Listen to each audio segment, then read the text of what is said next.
Russia will deliver Pantsir-S missile systems in the next few months in accordance with the signed contract, Rosoboronexport's head Alexander Mikheyev told Tass on Wednesday.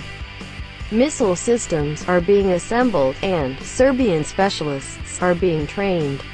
Everything goes according to plan, there are no delays. Training will be completed soon, and the Russian side will start deliveries. The contract will be fulfilled in the next few months, Mikheyev said. On October 24, Serbian President Aleksandar Vucic said that Belgrade had purchased Russia's Pantsir-S missile systems.